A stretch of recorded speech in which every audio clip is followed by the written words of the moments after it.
Halo brother, dimanapun kalian berada, semoga baik-baik saja, sehat dan banyak rezekinya. Kali ini kita akan membahas alur cerita dari sebuah film terbaru yang mengisahkan pertarungan antar sekte besar dengan menurunkan seluruh pendekar dengan kesaktian tingkat tinggi. Mereka bertarung dengan kekuatan setingkat para dewa. Tidak usah berlama-lama lagi, kita masuk ke alur ceritanya.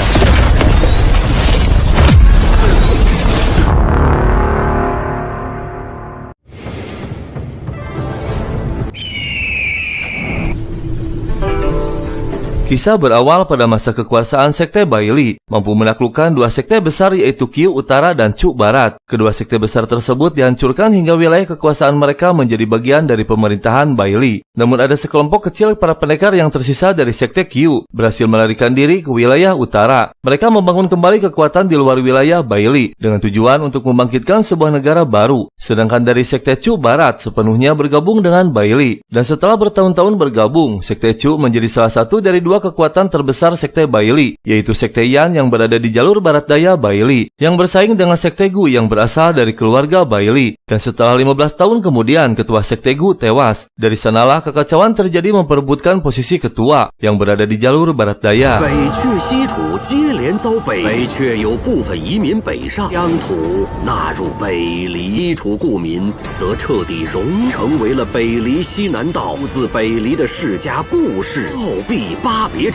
顾家家主顾洛离和15年回首之争，终于风雨欲来。 Di jalur barat daya kota Kaisang, kita diperlihatkan dengan seorang pendekar bernama Jianmen, tuan muda kedua setelah tewasnya ketua Sekte Gu. Dia murka dengan kematian ketua yang tak wajar dan mendapat tekanan dari ketua Sekte Yan untuk menjalin pernikahan dirinya dengan putri Sekte Yan.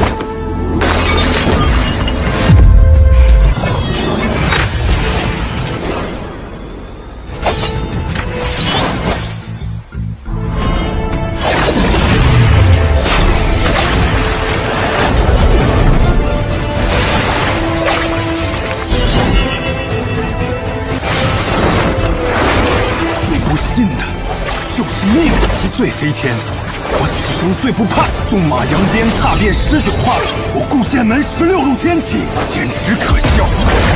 你意图吞并顾家，赶尽这些白帆吧！我可是狂徒啊！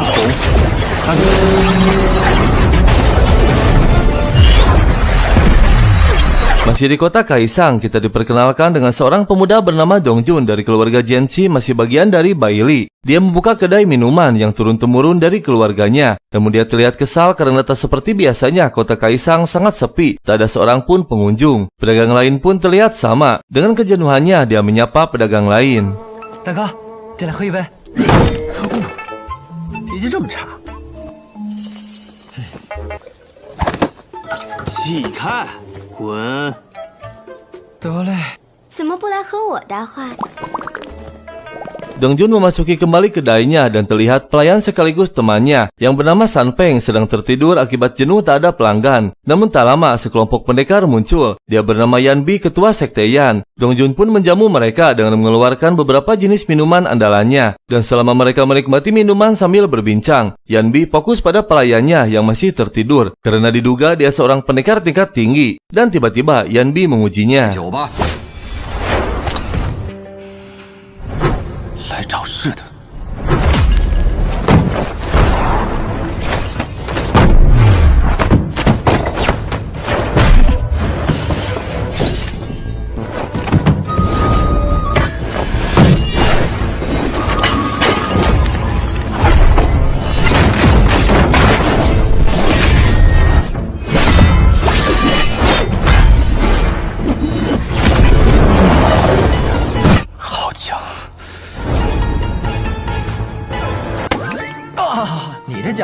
Pertarungan pun seketika berhenti saat Dongjun menamparnya. Dia meminta maaf kepada Yanbi. Tak lama mereka pun pergi meninggalkan kedai. Dan setelah mereka pergi, Dongjun mencium aroma seorang gadis bersama mereka. Dia bernama Yuli, adik dari Yanbi, yang akan dinikahkan dengan Jianmen, calon ketua Sekte Gu. Dan ternyata seluruh jalanan sengaja dibersihkan oleh Yanbi karena dia dan rombongannya akan lewat. Namun Yanbi tak mengetahui ternyata ada satu kedai milik Dongjun yang masih aktif. Dia pun akan mengutus pendekar terbaiknya untuk melenyapkan Dongjun dan Sanpeng. 会派魁正和学正节外生枝，前就已派人控制了整个龙首界，这些现在都不重要了。这间屋子我摸不着底细。 Dongjun sangat berambisi ingin menjadikan kedainya terkenal ke penjuru negeri, sedangkan Sanpeng ingin menjadi pendekar tak tertandingi. Sanpeng menyadari adanya kejanggalan dengan kota Kaisang yang sepi. Dia juga menduga bahwa para pedagang di sekitarnya adalah para pendekar bagian dari sekte Yan. 我就觉得这条街道有些古怪，该早早就走才是。入了顾叶两家的斗争之中，刚才那一队人也是，这点嗅觉还是有的。 前些日子忽然暴毙，还有一位公子，城府极深的风华公子，容貌绝代的柳月公子，和陈桑征还有顾家又有什么关系啊？凌云公子，顾剑门。 Mendengar penjelasan dari Sanpeng, Dongjun mempunyai ide untuk mendatangi Jianmen mengenalkan minumannya. Jika menyukainya, maka produknya akan tersebar cepat ke seluruh negeri. Mereka berdua pun mendatangi kediaman Jianmen. Namun setelah tiba, dengan mengejutkan, langit seketika berubah menjadi gelap. Ternyata seorang pendekar berilmu tinggi yang bernama Muyu muncul dengan julukan pendekar sungai gelap.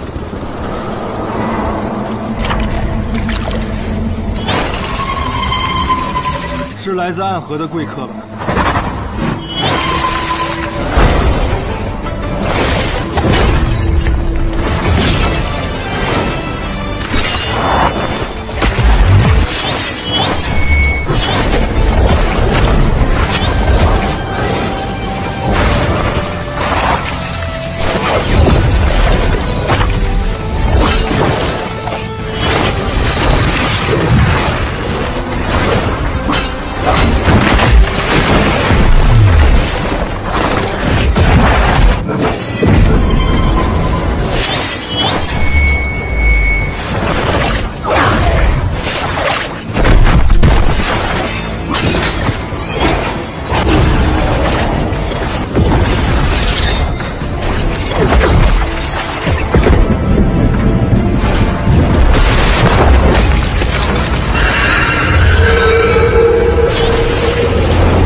Sanpeng sengaja mengalah untuk menguji Muyu apakah dia akan menghabisinya atau tidak. Kedatangan Muyu menawarkan bantuan untuk menghadapi seluruh musuh-musuh Sanpeng. Muyu memberikan waktu selama 7 hari untuk menerima atau menolaknya. Dan tak lama dia pun pergi dan langit cerah kembali. Sementara Sanpeng yang masih bersembunyi memutuskan untuk kembali ke kedai. Namun tiba-tiba...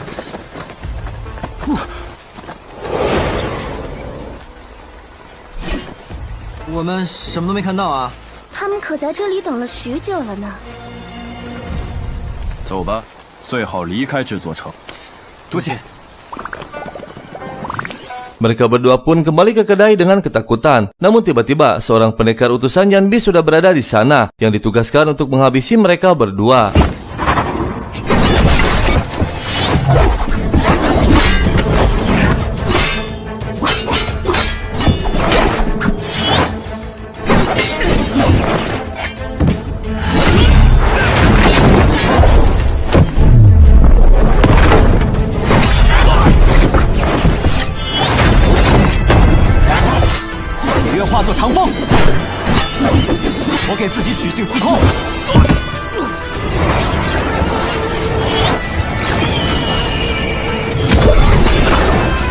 Dan tiba-tiba si pedagang daging bernama Qian Sui muncul. Dia termasuk komplotannya. Namun Dongjun dan Sanpeng tak terkejut karena sudah menduganya dari awal. Sanpeng mengajukan penawaran dia akan pergi jika dibebaskan. Namun Qian Sui tak akan melepaskannya, malah akan menghabisinya. Tak ada jalan lain, Sanpeng harus menghadapi mereka.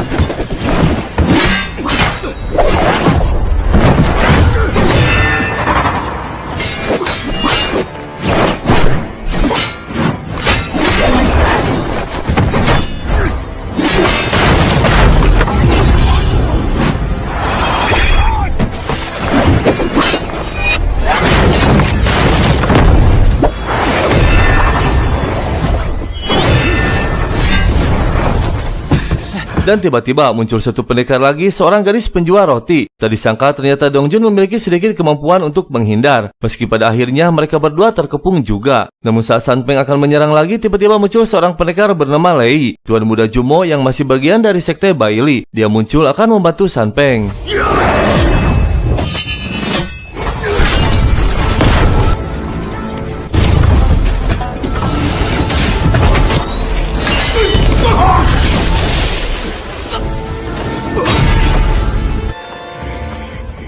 金神指，一指三唱。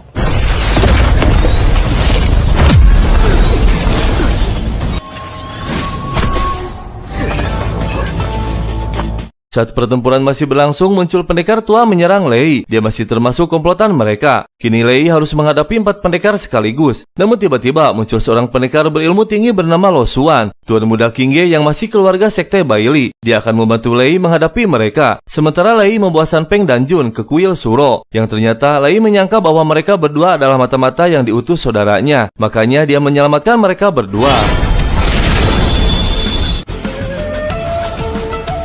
先过我这一关，想追。西若寺就在前边。现在探子取名字都这般讲究，有什么消息没有？我们之间是不是有什么？你们不是老七派来柴桑？ Malam pun tiba, namun Lei masih tak habis pikir bahwa San Peng dan Jun bukan mata-mata yang diutus adiknya. Tak lama muncul Lo Xuan. Dia menceritakan bukan hanya Lei dan Lo Xuan yang mendatangi kota Kaisang. Seorang pendekar bernama Su Chang mendatangi kota yang sama menemui Mu Yu. Dia termasuk komplotan pendekar Sungai Gelap. 昌河，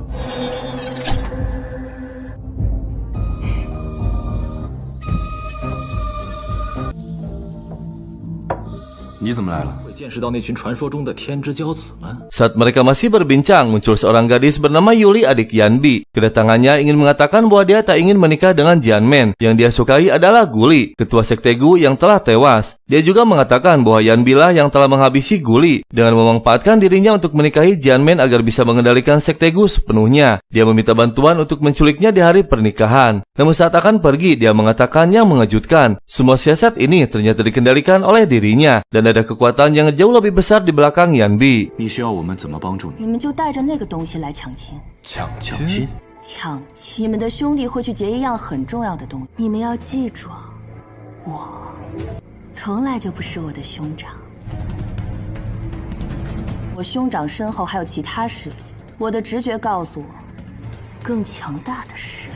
Keesokan harinya, setelah berpikir panjang, akhirnya Dongjun memutuskan bahwa dirinya yang akan merebut pengantin. Tujuannya hanya satu, dia ingin terkenal. Karena 1 tahun yang lalu saat Dongjun masih bersama dengan gurunya, muncul seorang gadis bernama Yayu dari sekte Tianwi yang bertamu kepada sang guru. Dongjun terpesona dengan kecantikannya. Yayu mengatakan akan mencarinya jika suatu hari nanti Dongjun sudah terkenal di dunia.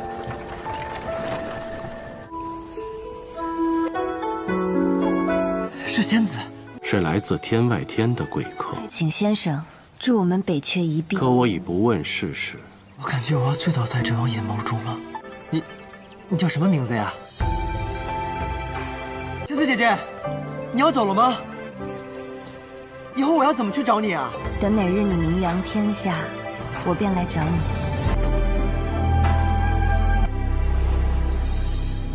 Di tempat lain di sekte Tianwi, seorang petinggi mengabarkan kepada Yayu sebagai ketua sekte bahwa sekte Yan bersedia memberikan sebuah benda yang dapat menguasai wilayah barat daya. Dan benda tersebut kini sedang dalam perjalanan menuju tempat yang telah ditentukan. Namun di tengah perjalanan mereka dihadang oleh seorang pendekar tingkat tinggi bernama Liu dari sekte Gu yang masih keluarga Baili dengan julukan pendekar tertampan di dunia. Dia ingin merebut benda yang akan dikirim ke sekte Tianwi. 闪开！ 不闪。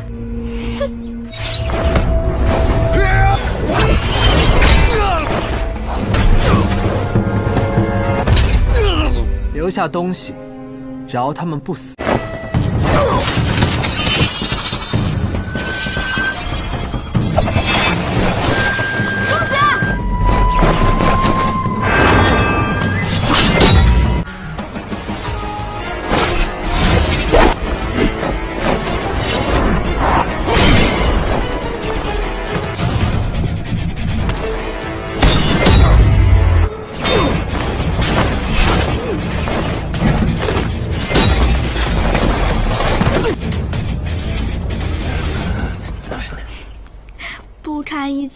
不堪一击。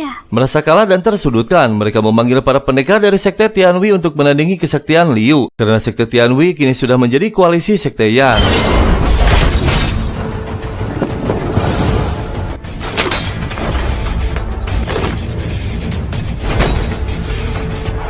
Seorang pendekar berilmu tinggi bernama Xikuan dari sekte Tianwi muncul. Dia tersegan-segan akan menghabisi Liu. Namun Liu tak mudah untuk dikalahkan. Dan tak disangka muncul saudaranya bernama Xiao membantu Liu.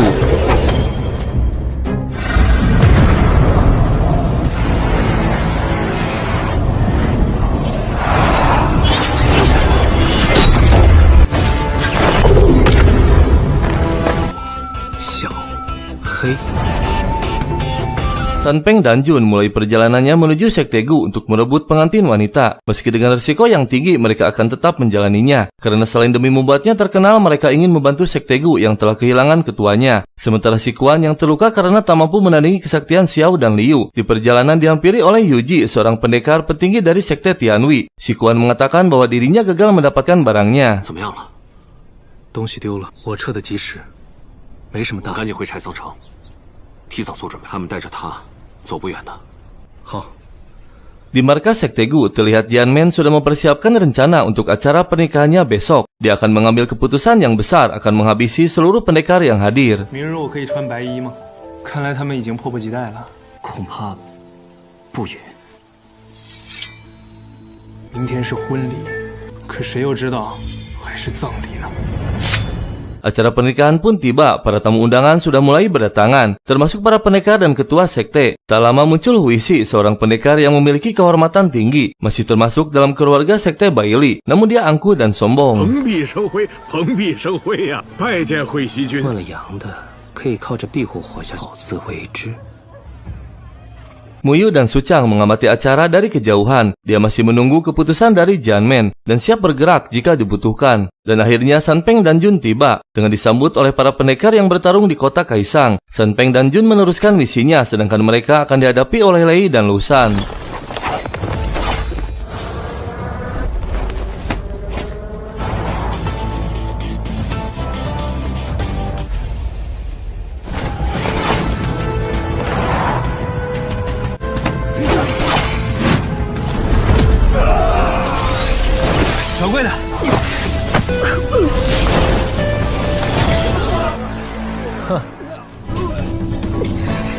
Setelah para petinggi dari berbagai sekte hadir, tibalah saatnya acara pernikahan digelar. Terlihat kedua pengantin mulai memasuki aula. Namun setelah tiba di aula, kedua pengantin menolak untuk hormat kepada bumi dan langit, yang sontak saja membuat semua panik. Namun saat Jianmen dan para petingginya bersiap untuk menyerang, tiba-tiba muncul San Peng dan Jun.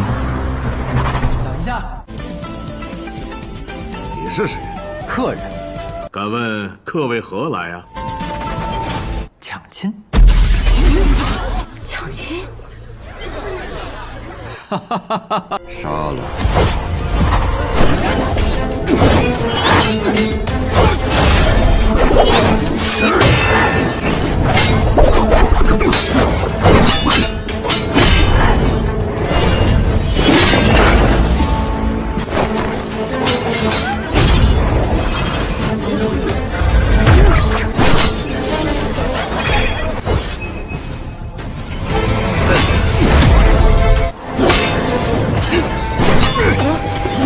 San Peng kalah dan tak sanggup lagi menghadapi Qian Sui. Dia menyuruh Dong Jun untuk segera melarikan diri. Namun dengan mengejutkan, Dong Jun memanggil temannya yang membuat semua orang ketakutan. Liu Li.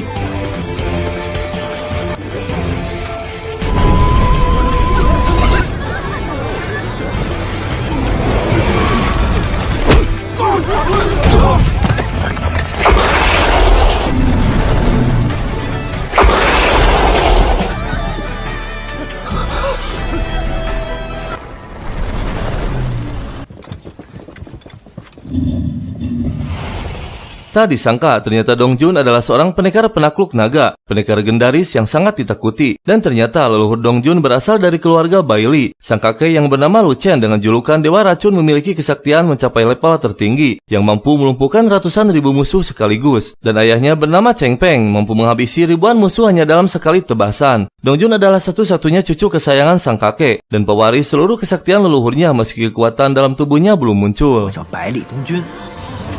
爷爷是曾与陛下出生入死，镇西侯百里路杀敌10万的镇西侯，独步天下，温壶酒。母亲乃是独一温氏家主，一箭瞬杀，千里无形的别无分号啊，只此一家。这个百里啊。 Liu si pendekar tampan dan rombongannya baru tiba. Ketua sekte Tianwei dan para petingginya pun sudah berada di sana. Rencana mereka berkoalisi dengan ketua sekte Yan memutuskan untuk dibatalkan karena melihat Dong Jun dan naga putih yang akan sulit dihadapi. Terlebih ketua pernah bertemu Dong Jun dan melihat ada kekuatan maha dahsyat dalam tubuhnya. Dan sebagian kelompok kecil para pendekar memutuskan untuk pergi dari sana. Sementara Dong Jun yang masih menunggangi naga belum ada yang berani menyentuhnya. Dan tiba-tiba Lei dan Lausan membawa peti mati yang berhasil direbut dari sekte Yan yang akan diberikan ke sekte Tianhui. Dengan mengejutkan, ternyata peti tersebut berisi jasad ketua sekte Gu yang telah tewas. 真正讲亲的人就是他。顾里，燕小姐对他也倾心良久。我燕琉璃，让我喝他的这杯喜酒，百里东君